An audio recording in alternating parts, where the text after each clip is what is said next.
Assalamualaikum warahmatullahi wabarakatuh. Innal hamdalillah nahmaduhu wa nasta'inuhu wa nastaghfiruh wa nastahdihi wa nastaghfiruh wa na'udzu billahi min shururi anfusina wa min sayyiati a'malina. Man yahdihillahu fala mudilla lahu wa man yudlil fala hadiya lahu wa asyhadu an la ilaha illallah wahdahu la syarika lahu wa nashhadu anna sayyidina Muhammadan 'abduhu wa rasuluh. أرسل رسوله بالهدى ودين الحق يظهره على الدين كله ولو كره المشركون. اللهم صل على سيدنا محمد وعلى آله وأصحابه ومن تبعهم بإحسان إلى يوم الدين. أما بعد.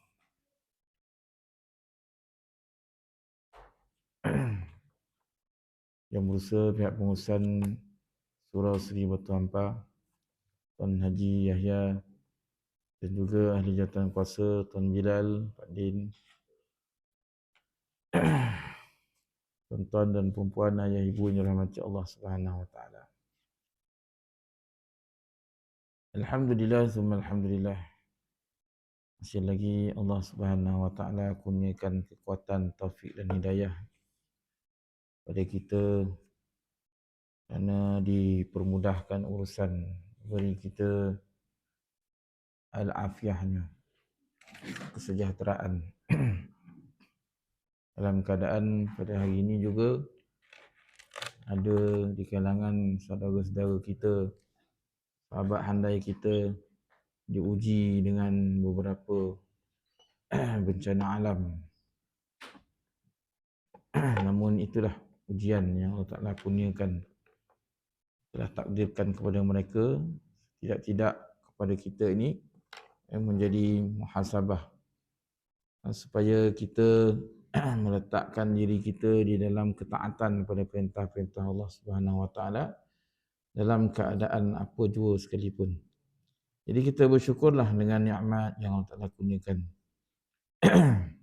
Walaupun hujan beberapa hari, masih lagi rembau selamat, bebas daripada bencana alam, banjir dan sebagainya. Satu perkara yang bukannya mudah tuan-tuan, apabila didatangkan dengan musibah begini, banyak kerugian, kesusahan, kepayahan. Baik, kita menyambung pada kita punya pembacaan kitab Tanbihul Ghafilin yang kita berhenti pada muka surat 160. Betul tak?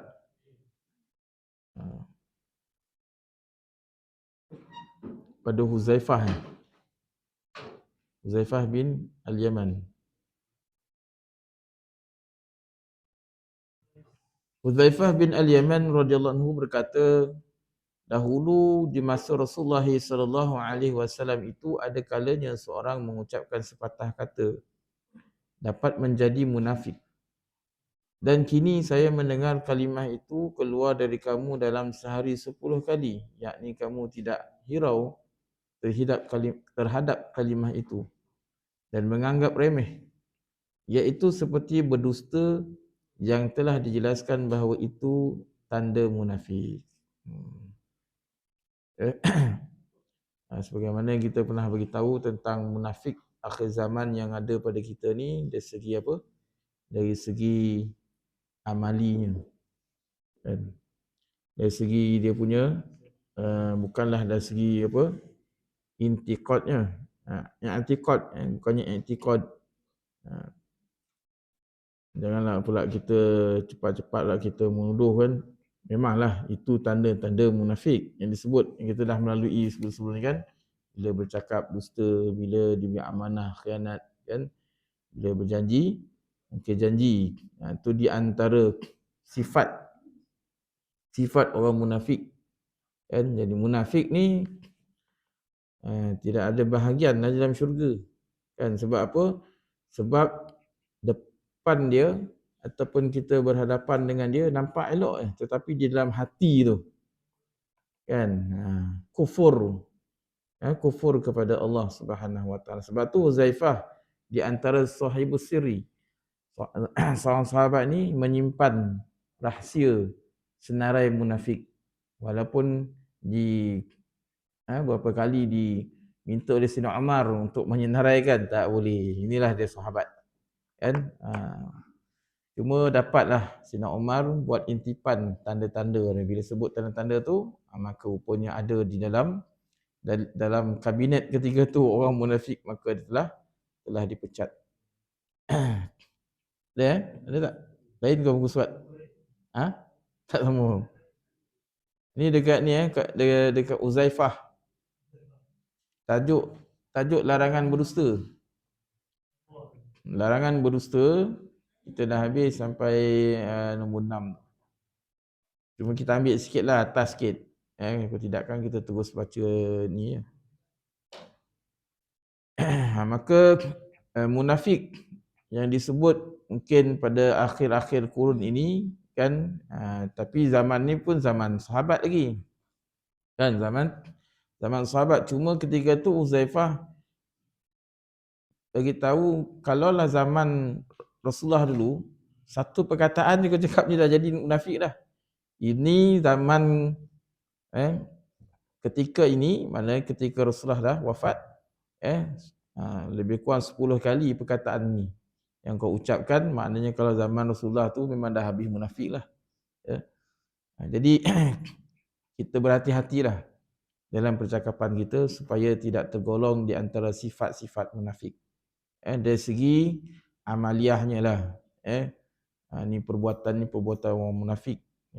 Tetapi taklah kita menggelar ataupun menghukumkan dia tu munafik, yang maksud munafik di zaman baginda Nabi SAW. Munafik zaman Nabi pun datang solat berjemaah di belakang Nabi, kecuali tak datang. Yang tak datang solat subuh dan isyak. Jadi tak boleh kita nak menghukum pula, ni ramai betul munafik masuk neraka ni. Yang tak datang ke masjid surau, kan, kerana apa? Kerana itu adalah sifat munafik. Jadi munafik di situ dari segi amali lah. Amali. Itu pun kalau kita nak ada kesedaran, kita mengatakanlah itu di antara sifat-sifat. Melainkan di zaman Nabi ni terang-terang munafik. Yang tak datang solat berjemaah ketika solat isyak dan subuh. Maka seharusnya seorang Muslim menjaga diri dari tanda-tanda munafik. Sebab seorang jika telah terbiasa berdusta, pasti dianggap pendusta dan munafik. Dan ia dibebani dosa-dosa yang dosa-dosa orang yang mengikut perbuatannya. Yang itu berdosa lah. Benda tu berdosa lah, bukanlah tak berdosa kan. Tetapi tidaklah sampai kita menggelarkan dia sebagai munafik dari segi i'tiqad. Maknanya pura-pura di dalam hati itu kufur. Kita tak boleh lah nak kata dia kufur walaupun wajah dia wajah munafik. Bercakap dengan dusta dan sebagainya. Dosa lah. Tetapi tidaklah munafik sebagaimana munafik i'tiqadi. I'tiqad. Abu Laith As-Samarqandi rahmatullahi alaih dari Abu Mansur bin Abdullah Al-Fara'idi meriwayatkan dengan sanadnya dari Samurah bin Jundub radhiyallahu anhu. Berkata Nabi SAW jika selesai Samurah bin Jundub radhiyallahu anhu berkata, Nabi SAW jika selesai sembahyang subuh menghadap kepada kami, yakni kepada para sahabat, dan bertanya, apakah ada di antara kamu semalam yang bermimpi? Lalu siapa yang mimpi menceritakan mimpinya kepada Nabi SAW. Mimpi ni merupakan juga di antara 1/40 daripada juzuk wahyu. Jadi itu pun tengoklah kebenaran suasana mimpi dan siapa pula yang bermimpi lah. Dan pada suatu hari Nabi SAW bertanya, apakah ada di antara kamu yang mimpi? Jawab kami, tidak ada. Selalu ada dan sebagainya. Tapi hari ini, kemudian ketika itu dan pada suatu hari, bila Nabi tanya, ada tak siapa-siapa mimpi? Tak ada seorang pun mimpi. Apakah ada di antara kamu mimpi? Jawab kami, tidak ada. Kemudian Nabi SAW bersabda, tetapi saya sendiri mimpi semalam. Mimpi semalam didatangi oleh dua orang yang menuntun, yang membawa tanganku dan mengajak saya pergi sehingga sampai ke lapangan yang datar. Satu tempat yang rata. Kemudian kelihatan seorang berbaring, sedang yang satu lagi sambil memegang batu besar yang dipukulkan kepala orang yang sedang berbaring, ataupun dipukul ni kalau dari lafazan itu dihentak, dihempaskan, dihentak. Seorang ni dia pegang batu yang besar, kemudian dihentak, kan?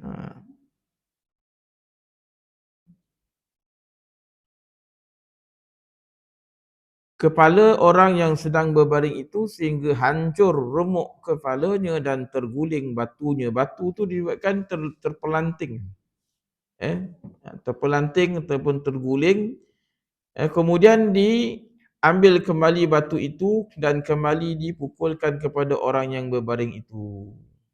Sedang kepalanya telah utuh sembuh kembali, lalu dipukulkan lagi. Dihentaknya ke atas kepala orang tu, kepala tu habis remuk, pecah. Kemudian terpelanting batu tu jauh. Orang yang hentak tu dia pergi ambil balik. Dia pergi ambil, dalam perjalanan dia ambil, kepala tu dia baik balik. Kemudian dia datang, dia ambil, dihempap. Dia dihempaskan, kemudian terpelanting lagi. Begitulah keadaan dia. Dalam perjalanan dia nak pergi ambil tu, kepala tu baik balik.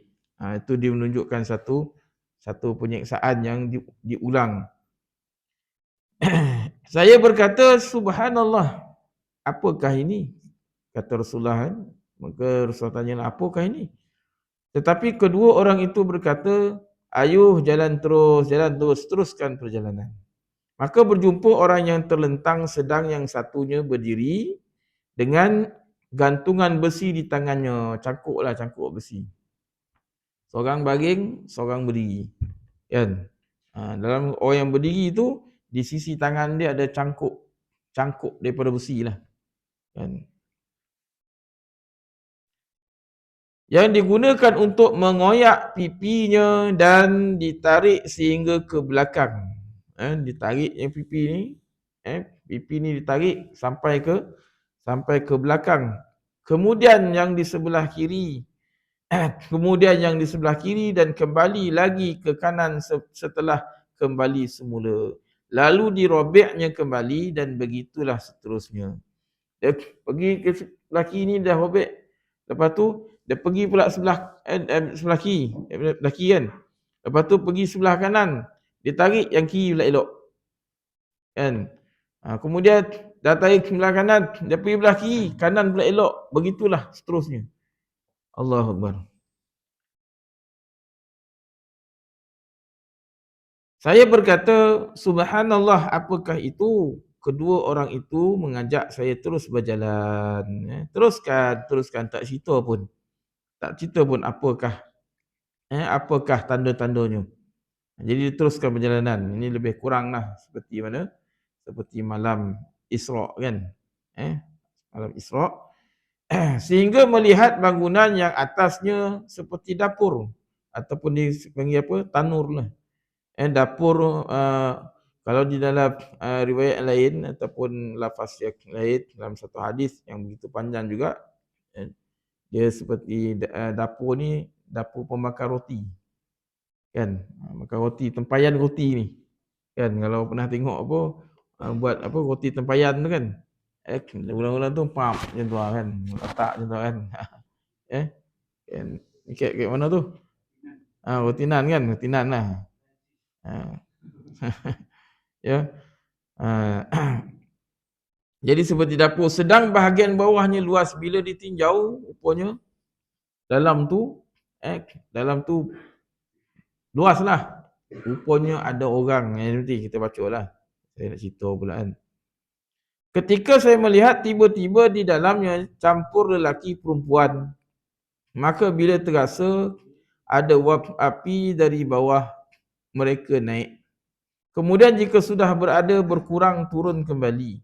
Dan bila datang api itu mereka menjerit dan naik kembali sehingga hampir keluar.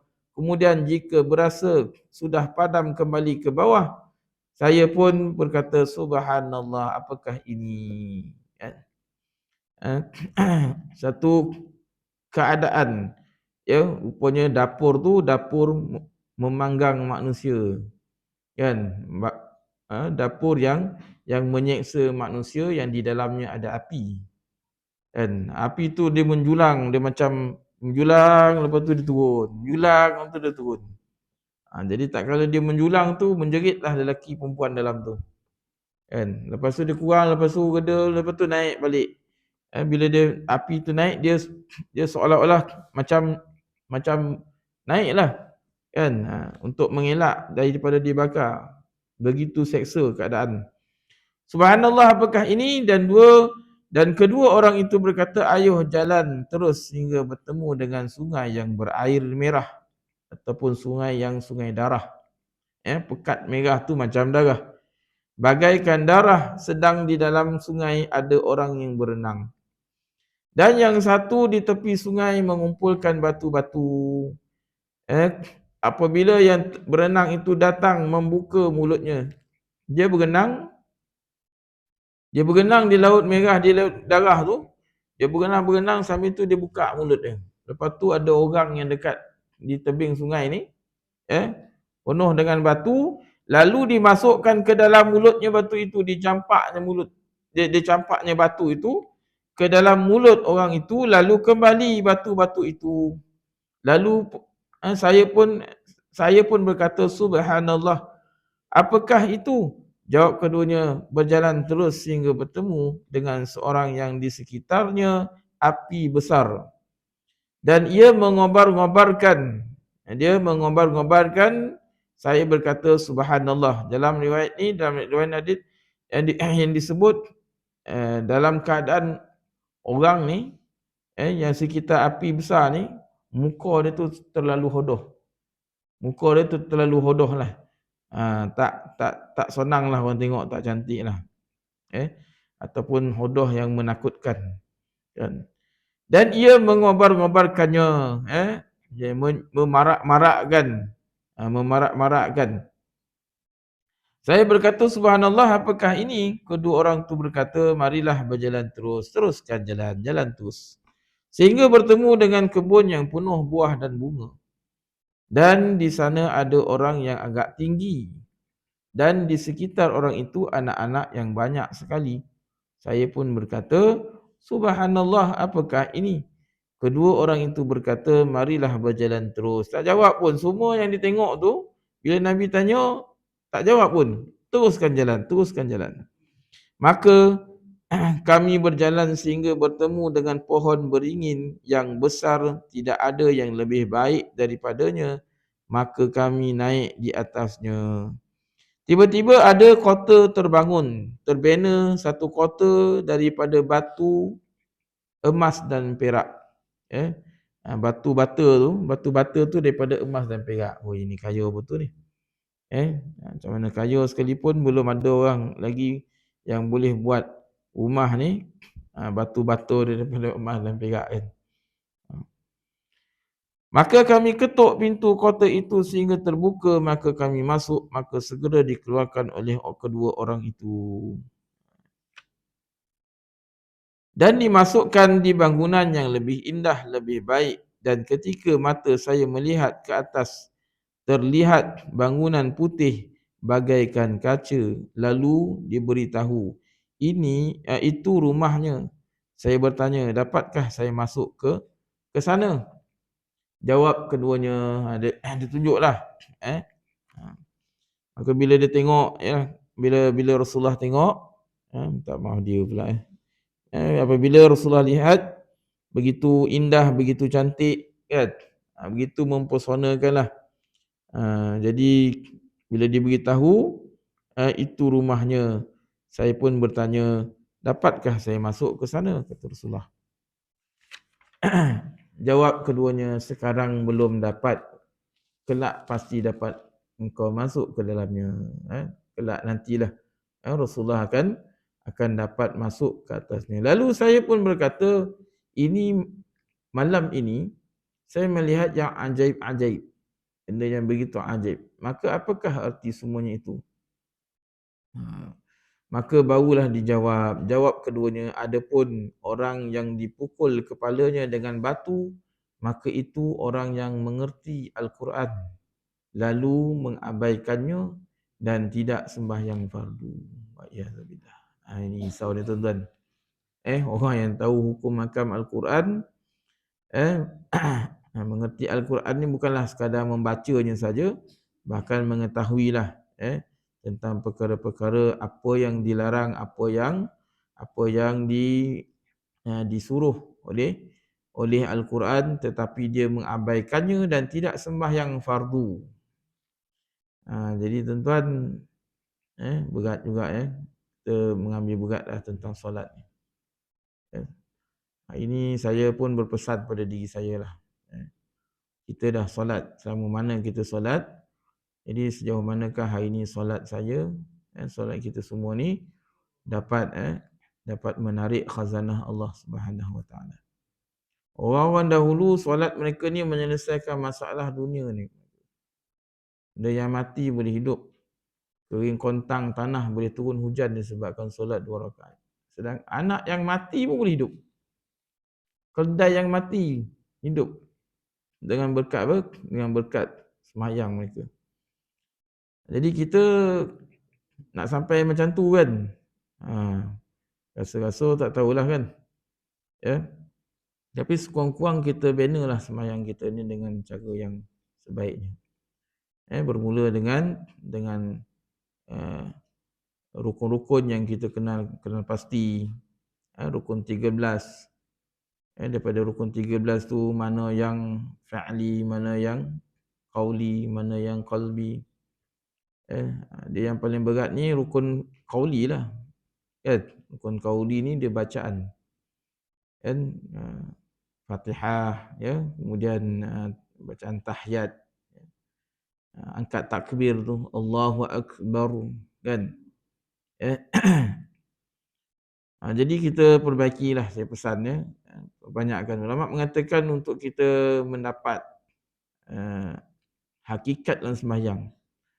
Hakikat dalam sembahyang ni, yang pertama sekali kita kena belajar sembahyang. Untuk dapat hakikat solat ni, kita kena belajar kaifiat solat. Cara solat. Sallu kama ra'aitumuni usalli. Solatlah kamu sebagaimana kamu lihat aku solat. Jadi siapa yang melihat Nabi solat, tentulah sahabat radhiyallahu anhum ajma'in, dan akhir kurun kehidupan kita ini, maka kita ikutlah kita punya stand kita. Kan, kita punya mazhab, kan. Mazhab Imam Asy-Syafi'i. Ikut itu saja pun sebenarnya, kalau kita lihat, kalau buka kitab solat Munyatul Musalli, kitab solat Manhaj Asy-Syafi'i.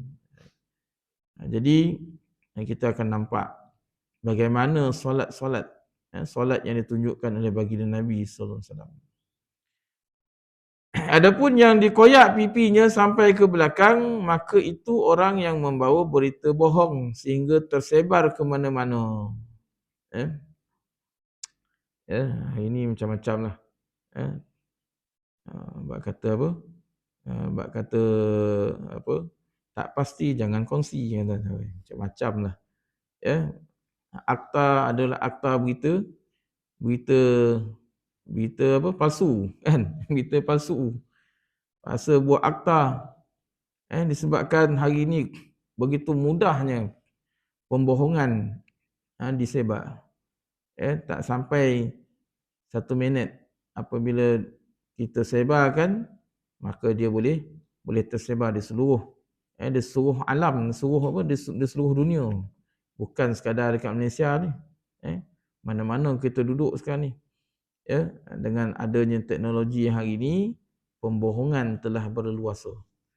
Kan, sebab tu disebut orang Islam ini al-muslimun, eh, eh, lupa saya lafaz orang Islam ni selamat daripada orang Islam yang lain.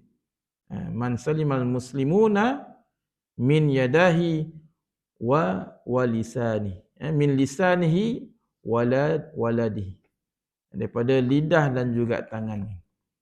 Orang Islam ni dia terselamat daripada orang Islam yang lain. Selamat orang Islam ni dan dikatakan al-muslimun ni, orang Islam ni selamat orang Islam yang lain daripada lidah dan tangannya. Jadi mungkin dulu tak fikirlah tangan ni. Tangan ni mungkinlah rasa keburukan yang kita buat, mungkin pukul ke dan sebagainya. Tapi hari ni tangan-tangan telah menari-nari di atas skrin. Dan macam-macam pembohongan, fitnah dan sebagainya. Lepas ni tajuk apa? Ribah. Menyebut keburukan orang. Sekarang ni orang kata dah tak guna mulut lagi nak sebut. Kan? Ini guna tangan. Macam mana kita rasa dekat akhirat besok berjalan pakai perut, kan? Berjalan pakai kepala, macam mana orang jalan pakai perut? Kan? Kita pun tak tahu macam mana. Hari ni orang bercakap pakai tangan. Kan? Bercakap pakai tangan, kan? Dia tak cakap tapi tangan tu type. Kan? Ada ke orang boleh bercakap pakai tangan? Ni adalah bercakap pakai tangan. Kan? Benda yang pelik, kan? Benda yang kita tak fikir dulu, kan? Adapun orang-orang yang campur lelaki perempuan dalam dapur api, dalam tempayan tadi, maka mereka pelacur lelaki dan perempuan. Wa'iyyazubillah. Allahu Akbar. La taqrabu zina. Jangan kamu hampiri zina. Kita nak sebut pelacur ni kan satu perkataan yang begitu pada kita lah. Memang begitu hina lah. Kan? Tapi kadang-kadang kita tak sedar, kan? Sebab pelacur ni dikaitkan dengan zina. Kan? Tapi apa yang disebut la taqrabu zina? Jangan kamu hampiri zina. Bukan berzina. Berzina tu memang dah ni lah. La taqrabu zina. Jangan kamu hampiri zina. Kan? Hari ni sejauh manakah hari ni anak-anak lelaki, anak perempuan kita dengan apa yang ada hari ni, apa penghampiran mereka? Yang ini yang kita merisaukan tuan-tuan, perempuan, ibu ayah. Dan kita kena tahu siapakah mereka, siapakah friend mereka. Kadang-kadang yang telah bertunang ke dan sebagainya, mereka menebuk cinta perkahwinan mereka ketika dalam pertunangan. Ketika dalam ni, ya. Dengan telefon sekarang. Dengan apa? Dengan video call, dengan apa dan sebagainya. Wa'iyyazubillah. Kita takut, tuan-tuan. Kita ni mungkinlah dah orang kata dah orang kata dah bukan kita punya keadaan lagi, kan, tetapi anak-anak kita. Bukan kita punya zaman, jelah kita gunalah telefon ni untuk WhatsApp dan sebagainya. Untuk maklumat-maklumat pejabat. Hari ni siapa yang tak tengok NZ, habislah. Kan? Kau tak tengok WhatsApp kau? Dah hantar dah PDF. Tu dulu surat sampai dulu sebelum arahan. Kan? Memang habislah. Tak, memang tercicir lah. Kan? Tapi anak-anak ni di rumah. Kan? Allahu Akbar. Susah nak kata. Sebab tu kumpulkanlah. Saya mengambil keputusan telefon semua lepas pada PDPR. Kan? Tak ada lagi lah. Ada sikit-sikit lah kita boleh ni, kan. Sebab dulu disebabkan semua berhandset, bergadget ni sebabkan PDPR lah. Semua seorang satu pun tak. Lepas tu dah tak ada PDPR, dah buat apa ni? Kan? Apa yang nak digunakan? Kan? Sekarang ni tak ada PDPR pun Kalau zaman yang tak terlibat dengan PDPL pun anak-anak dah diberi handset. Jadi mana kita boleh kawal, kita kawal lah tuan-tuan. Mungkin ada kebaikan dia. Tapi kita kena ingat bahawa senjata ni senjata Yahudi. Kan, dia serampang dua mata. Hunus ke depan, hunus ke belakang pun kono. Kan. Jadi sangat bahayalah. Sangat bahaya dengan keadaan sekarang. Anak-anak mungkin di asrama terpelihara lah. Tapi bila balik, tak ada benda yang lain yang dihadap. Jadi kena buat jadual. Walaupun ada benda tu, bukanlah kita nak menyekat. Yalah, kalau dulu-dulu zaman kita ada musim guli, ada musim gasing kan. Ada musim layang, ada musim konda-kondi, ada musim tu musim ni, berjumpa dan sebagainya main. Anak-anak sekarang ni semua duduk dalam rumah. Kan? Dia pun tak guna macam mana nak main guli. Tengok guli tu pun tak tahu apa guna. Tak ada bulat macam tu, okey, kita ambil masuk tengok. Paling macam tu main buru kan. Orang kata apa, main buru. Macam lah zaman dulu kan. Jadi anak-anak ni memang tu lah dia punya ni. Kita bagi bukan tak bagi, tapi kawal lah. Kawal penggunaan gadget ini. Kerana dia sangat berbahaya. Dan kerana apa? Kerana belum usianya. Dulu-dulu masa terbit zaman Facebook dulu, saya begitu keras dengan murid-murid ni. Tapi masa tu masih lagi apa? Masih lagi pakai laptop lah. Kan? Maknanya orang ada laptop, lepas tu broadband kan. Broadband. Kira boleh lah berFacebook dan sebagainya. Lepas tu tengok budak-budak yang apa semua kan. Kita bagi penekanan tu. Bukan usia kamu, zaman kamu sekarang ni. Untuk berFacebook dan sebagainya. Tapi sekarang ni dah tak dapat lah. Goodbye, dia panggil apa? Goodbye handphone. Bukan handphone lagi dah. Goodbye handphone. Sekarang ni zaman gadget. Lebih daripada itu penggunaan dia. Adapun orang-orang yang campur lelaki, la taqrabu zina tadi. Jadi dia khawatiri. Penghampiran dengan teknologi hari ini boleh menghampiri kita dengan zina. Adapun yang berenang dalam sungai darah, maka mereka pemakan riba. Siap tulis sini Alung. Tapi saya cek juga cetakan lama tak ada tulis Alung kan. Cetakan baru ni ada Alung. Pemakan riba lah. Yang tadi yang darah tadi dia berenang tadi tu, lepas tu dia disumbekkan batu kat mulut tu kan. Yang itu adalah pemakan riba. Adapun orang yang dikelilingi api, maka itu malaikat Malik, penjaga neraka. Itu disebut tu muka dia tu taklah muka tu muka yang menakutkan. Kan? Mereka neraka ini dikawal dan juga dikawal oleh malaikat yang keras kasar layanan. Kan?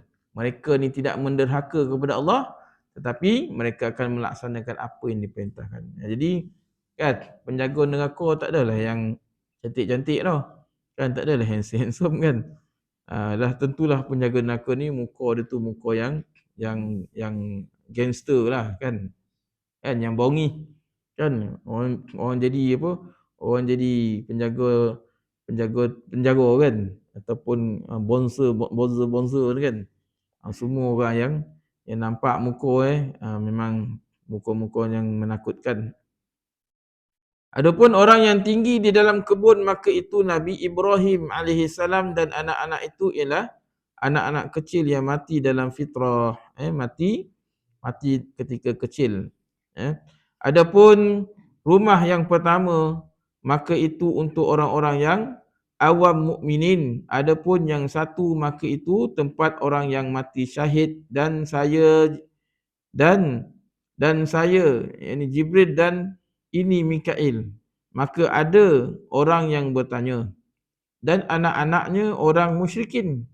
Orang musyrikin ni anak dia yang meninggal waktu kecil. Maknanya bertemu dua benih ini di rahim satu orang. Satu orang yang musyrikin. Jawabnya bila ditanya macam mana anak-anak ni dia mati. Dan anak-anaknya yang musyrikin juga ditempatkan di tempat Nabi Ibrahim. Tetapi mengenai anak-anak orang musyrikin ini, maka beritanya macam-macam. Ada beberapa riwayat lah. Ada beberapa lafaz. Ada yang berpendapat menjadi pelayan ahli syurga dan sebahagian juga masuk neraka. Wallahu a'lam. Ini ada ikhtilaf lah berkenaan dengan anak-anak musyrikin. Abu Laits Al-Samarqandi meriwayatkan dengan sanadnya dari Abdullah bin Mas'ud radhiyallahu berkata, sebenar-benar keterangan ialah kitab Allah dan semulia-mulia perkataan ialah zikrullah, dan sebusuk-busuk buta ialah buta hati, seburuk-buruk buta ialah buta hati, dan yang sederhana mencukupi lebih baik daripada yang banyak dan melupakan, dan sejahat-jahat penyesalan ialah menyesal hari kiamat, dan sebaik-baik kekayaan ialah kaya hati, dan sebaik-baik bekal adalah takwa, dan khamr, yakni arak itu menghimpun segala dosa, dan wanita perangkap syaitan, dan kemudahan itu sebahagian dari gila, dan busuk penghasilan ialah riba, dan sebesar-besar dosa ialah lidah pendusta. Sebab tajuknya di sini adalah larangan berdusta. Ya, Abu Laits As-Samarqandi rahmatullahi meriwayatkan dengan sanadnya dari Sufyan bin Abi Husain berkata, Nabi SAW bersabda, dusta itu tidak dibenarkan kecuali dalam 3 perkara di dalam perang. Yang kedua, seorang yang akan mendamaikan antara 2 orang. Yang ketiga, untuk memperbaiki isterinya. Seorang ulama tabi'in berkata, ketahuilah bahawa benar itu perhiasan para wali dan dusta itu tanda orang celaka, sebagaimana disebut di dalam ayat A'udzubillahi minasyaitonirrajim. Hadza yaumu yanfa'u as-sadiqina sidquhum. Pada hari ini bergunalah kebenaran dan kesungguhan orang-orang yang benar. Habis sikit ya. Ya ayyuhallazina amanu taqullaha wa kunu ma'as sadiqin. Hai orang-orang yang beriman, bertakwalah kepada Allah dan bergaullah kamu dengan orang-orang yang benar. Wallazina jaa'a bis-sidqi wa saddaqa bihi ulaika humul muttaqun.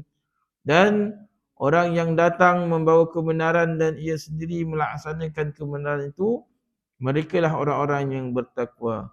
Lahum ma yasha'una 'inda rabbihim. Untuk mereka apa sahaja yang mereka inginkan ada di sisi Tuhan mereka. Juga Allah telah mencela pendusta dan pengutuk mereka dalam firman-Nya. Qutilal kharras Qutilal kharrasun. Sungguh celaka orang-orang tukang dusta. وَمَنْ أَظْلَمُ مِمَّنِ افْتَرَى عَلَى اللَّهِ الْكَذِبَ وَهُوَ يُدْعَى إِلَى الْإِسْلَامِ وَاللَّهُ لَا يَهْدِي الْقَوْمَ الظَّالِمِينَ. Dan tiada lebih kejam, yakni zalim, dari orang yang membuat dusta atas nama Allah, padahal ia dipanggil supaya mengikuti tuntunan Islam, dan Allah tidak akan memberi hidayah pada orang-orang yang zalim. Jadi alhamdulillah tuan-tuan, kita dengarlah berkaitan dengan larangan dusta. Kita ceklah di saya sejauh mana percakapan kita ni percakapan yang benar. Dan lawan dusta tu adalah benarlah. Al-kizbu. Al-kizbu. Sifat mustahil bagi Rasul. Al-kizbu. Dan juga wajib bagi Rasul itu sifat dia sedik. Benar. Jadi habislah tentang tentang larangan berdusta. Kita masuk nanti pada bab yang ke-16, mungkin pada 2 bulan yang akan datang lah, kan? Kot ialah 2 bulan je tak? Jadi sebelum tu juga sesungguhnya kalau kita tengok Allah Subhanahu Wa Taala telah memperhiaskan tahun demi tahun lah, tahun demi tahun syurga. Setiap tahun tu haul ilal haul, kerana apa? Kerana menyambut kedatangan Ramadan. Jadi kita pun samalah juga memperhiaskan untuk kita sambut Ramadan. Samalah kita pun memperhiaskanlah kecantikan rumah kita ke dan sebagainya untuk menyambut Ramadan. Bukannya kita memperhiaskan rumah kita menyambut Syawal, kan? Syawal tu habis duit, kan? Betul tak? Habis tak? Apa dalam masyarakat kita ni itulah dia, kan? Tapi Ramadan ni yang kita tunggu-tunggu supaya adanya amalan puasa di dalamnya. Dan juga kita mempercantikkan rumah kita, penampilan kita untuk kedatangan Ramadan, sebagaimana Allah Subhanahu Wa Taala memperhiaskan tahun demi tahun syurga. Saya ingatkan sebenarnya nak baca sikit tentang Ramadan ni. Mungkin masa kita tak cukup. Azan, wallahu alam. Kita jumpalah pada masa yang akan datang, insya-Allah. Bismillahirrahmanirrahim. Alhamdulillahirabbil alamin. Wassalatu wassalamu ala asyrafil anbiya'i wal mursalin wa ala alihi wa sahbihi ajma'in. Allahumma shrah bil Qur'ani sudurana wa yassir bihi umurana وعظم به أجورنا وحسن به أخلاقنا ووسع به أرزاقنا ونوّر به قبورنا يا الله يا أرحم الراحمين. اللهم ارحمنا بالقرآن واجعله لنا إماما ونورا وهدى ورحمة. اللهم ذكرنا منه ما نسينا وعلمنا منه ما جهلنا وارزقنا تلاوته آناء الليل وأطراف النهار واجعله لنا حجة يا رب العالمين. اللهم إنا نسألك من خير ما سألك منه نبيك محمد صلى الله عليه وسلم ونعوذ بك من شر ما استعاذك منه نبيك محمد صلى الله عليه وسلم وأنت المستعان وعليك البلاغ ولا حول ولا قوة إلا بالله العلي العظيم. ربنا آتنا في الدنيا حسنة وفي الآخرة حسنة وقنا عذاب النار. وصلى الله على سيدنا محمد وعلى آله وصحبه أجمعين. سبحان ربك رب العزة عما يصفون وسلام على المرسلين والحمد لله رب العالمين. سبحان الله وبحمده سبحانك اللهم وبحمدك أشهد أن لا إله إلا أنت أستغفرك. Assalamualaikum warahmatullahi wabarakatuh.